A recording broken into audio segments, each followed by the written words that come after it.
Hi, ladies and gentlemen, this is Abhi Yashodharan and welcome to my channel. So, in today's lecture, we will be discussing regarding how to connect a CRRT machine to an ECMO device. So, there are two types of ECMO, yeah, extracorporeal membrane oxygenation. Also, it is known as ECLS, extracorporeal life support. So, there are two types of ECMO. One is veno-arterial ECMO and another is veno-venous ECMO. So, veno-arterial ECMO is used to support patient with severe cardiac failure with or without respiratory failure. So, on the other hand, veno-venous ECMO is used to support patients with severe respiratory failure refractory to conventional medical therapy. So, indications, if we talk about indications for veno-arterial ECMO, which will be cardiogenic shock, acute MI, myocarditis, decompensated chronic cardiac failure, post-cardiotomy shock, peripartum cardiomyopathy, septic shock, etc.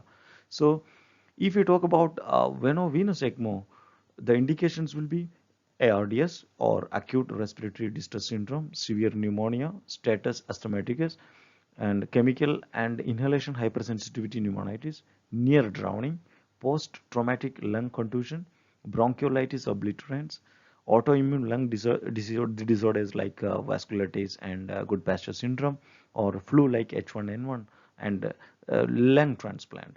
So in simple, veno-arterial ECMO can support both heart and lungs. But in case of VV ECMO, it will only support lungs.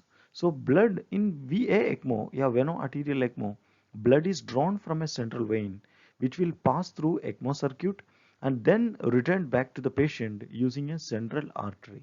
So on the other hand, in a veno-venous ECMO, blood is drawn from a central vein, which will pass through the ECMO circuit and then return back to the patient using another central vein.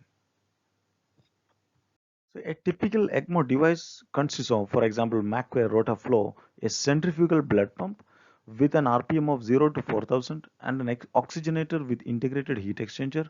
And third is the control or monitoring module.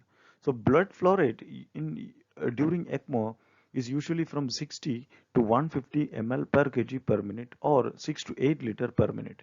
And for anticoagulation, continuous infusion of unfractionated heparin titrated with an ACT of 180 to 210 seconds. So ECMO therapy is usually designed for 3 to 10 days or even more. Our next most obvious question will be, why do we require CRRT in ECMO patients? So acute kidney injury and fluid overload are extremely common in ECMO patients. So if you talk about the incidence of acute kidney injury in ECMO patient, it is more than 81%. So the causes of, so if we discuss the causes of AKI in ECMO patient will be multifactorial. So it might be due to low delivery of oxygen prior to ECMO initiation, or might be due to systemic vasoconstriction, or or due to exposure with artificial membranes, or might be due to the hemolysis during ECMO procedure. So, and another contributing factor will be the flow dynamics of ECMO, because ECMO uses non-pulsatile blood flow, because the ECMO blood pump is a centrifugal pump. So which, and due to this non-pulsatile blood flow delivered by this centrifugal ECMO pump may cause ischemic reperfusion injury to the vital organs, especially kidneys, and hence it may cause AKI. So the common indications of renal replacement therapy during ECMO will be acidosis, hyperkalemia, hypervolemia, and uremia. Now let's discuss about various CRRT connection setup to existing ECMO circuit. So if the user want to manage only fluid overload in ECMO patients, the most commonly used and economical method will be inline slow continuous ultrafiltration or SCUF. So you only will be requiring a hemofilter and no machinery is required. So blood is drawn to the hemofilter from the high pressure line, that means the post ECMO pump line, and return to a low pressure line, that means the pre-ECMO pump line. So there are two pressure lines. So before the centrifugal pump of the ECMO circuit is the low pressure line, and after the centrifugal pump it will be a high pressure line. So here for the procedure of this inline scuff, you will have to connect the hemofilter post pump, and the return will be to the low pressure line or pre-ECMO pump line. So ultrafiltration control systems will be required to prevent unnecessarily fluid loss from the hemofilter. Now let's talk about connecting a CRRT device in ECMO circuit.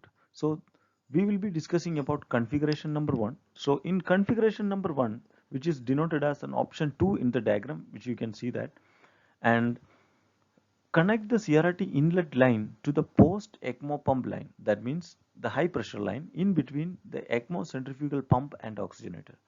And then next, connect your CRRT venous line in the pre-ECMO pump line. That means your low pressure line. So the advantage of this configuration is you will get very good inflow to the CRRT circuit and there will be no resistance in the CRRT venous blood return line. But there are certain disadvantages such as this configuration might trigger high arterial or access pressure alarms as well as low venous pressure alarms in the CRRT machine. Now let's discuss about the configuration number 2. Here you will connect the CRRT inlet line to the post ECMO pump line, that means the high pressure line, and just before the oxygenator. After the pump, ECMO pump, and just before the oxygenator. And same way you will connect the CRRT venous line to the post ECMO pump, that means the high pressure line just before the oxygenator. That means both your CRRT inlet and outlet line in CRRT arterial line and venous line will be connected post pump only. That means just after the centrifugal pump and just before the oxygenator.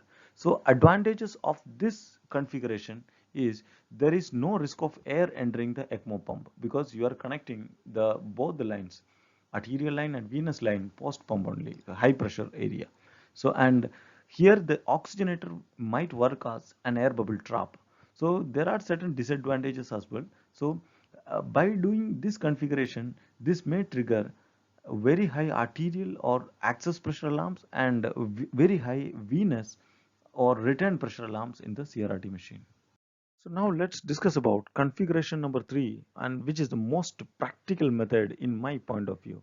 So you shall connect the CRRT inlet line to the post oxygenator liver lock connector. So generally your oxygenator of your ECMO device will be consist of 4 liver lock connectors. So 2 will be just before the oxygenator and 2 will be just after the oxygenator.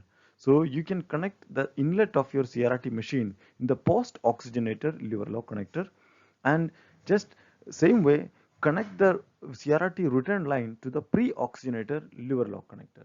So this is the most practical method, as I said, and CRRT access or arterial pressure by doing this configuration will be approximately positive 180 millimeters of mercury, and same way CRRT return pressure will be positive 250 millimeters of mercury, and both these pressures are within the working range of the CRRT machine, and hence there won't be any alarms. So same way the TMP in CRRT machine, in this way you can maintain in between 20 to 40 millimeters of mercury. So this is the most common and most practical method of connecting a CRRT device to an ECMO machine. So I hope you enjoyed the lecture, and if you like the videos and for more such videos, please I request you to subscribe my channel. So thank you so very much.